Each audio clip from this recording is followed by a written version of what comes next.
नमस्कार साथियों, क्या आप जानते हैं लाखों सरकारी नौकरी के सपने देखने वाले छात्रों की मेहनत को किस तरह से बर्बाद किया जा रहा है। एसएससी सीजीएल जो देश की प्रतिष्ठित परीक्षाओं में से एक है, किस तरह से भ्रष्टाचार की चपेट में है। बात करेंगे एसएससी सीजीएल स्कैम के बारे में, इसके पीछे की सच्चाई, सरकार की भागीदारी और साथ ही साथ छात्रों के संघर्ष के विषय में।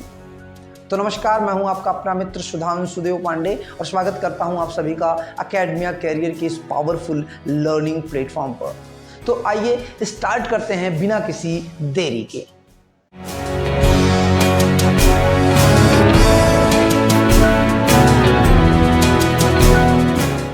तो सबसे पहले जानने की ज़रूरत है कि आखिर एसएससी सीजीएल है क्या।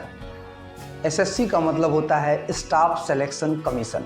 ये देश की एक संस्था है, ये भारत सरकार की एक संस्था है जिसके अंतर्गत विभिन्न विभागों में ग्रुप बी और सी के कर्मचारी नियुक्त किए जाते हैं।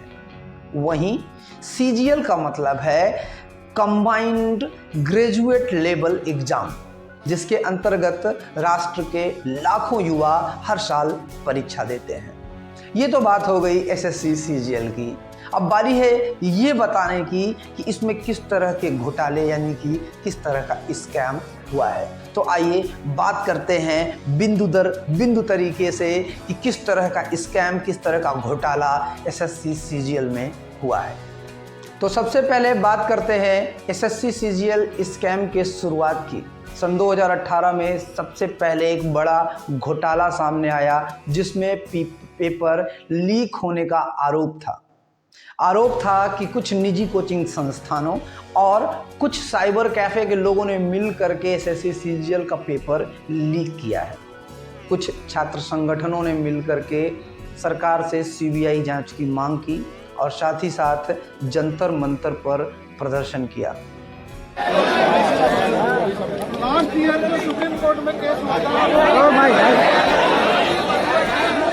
लास्ट ईयर जो केस हुआ था सुप्रीम कोर्ट में, वो 2016 की टीम में से हम कुछ एडमिन थे, आज भी यहाँ पर मौजूद है। तमाम हजारों की संख्या में छात्रों ने दिल्ली में प्रदर्शन किया। उस समय ट्विटर पर #जस्टिस फॉर स्टूडेंट्स और #एसएससी सीजीएल स्कैम ट्रेंड करता रहा। छात्रों की मांग थी कि जो घोटाला हुआ है, जो स्कैम हुआ है, इसकी निगरानी की जाए और साथ ही साथ दोषियों को कड़ी से कड़ी सजा दी जाए। छात्रों की मांग थी कि परीक्षा का डिजिटलीकरण किया जाए और इसकी ढंग से निगरानी की जाए। लेकिन हुआ क्या? सरकार ने इसमें अपनी कौन सी जवाबदेही तय की? सरकार ने इसका किस तरीके से गैर जिम्मेदाराना बयान दिया? आइए बात करते हैं सरकार की भागीदारी और सरकार की जवाबदेही की। तो हम बात करें सरकार की जवाबदेही की। आयोग ने सबसे पहले इस बात को सिरे से नकार दिया कि पेपर लीक जैसी भी कोई बात हुई है।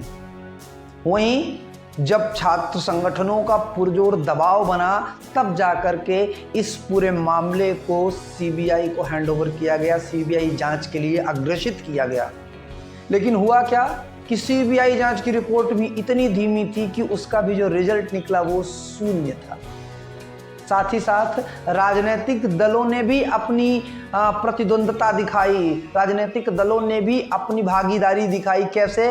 एक दूसरे के ऊपर आरोप और प्रत्यारोप लगा करके, एक दूसरे दलों के ऊपर छींटाकशी करके उन लोगों ने भी अपनी सहभागिता सुनिश्चित की। लेकिन उसका भी रिजल्ट जो था वो शून्य था। देखिए, मैं एक बात बड़ी निष्पक्षता से आपसे कहना चाहूँगा कि अगर आप छात्र हैं तो आपको अपने अधिकारों के लिए, अपने हक की लड़ाई स्वयं लड़नी होगी। ट्विटर पर हैशटैग लगाने से काम नहीं चलेगा। आपको कानूनी प्रावधान जानने होंगे, आपको आरटीआई का सहारा लेना होगा, आपको पीआईएल का सहारा लेना होगा और तमाम कानूनी प्रावधानों का सहारा लेकर के आपको इस तरह के स्कैम्स को एक्सपोज करना होगा।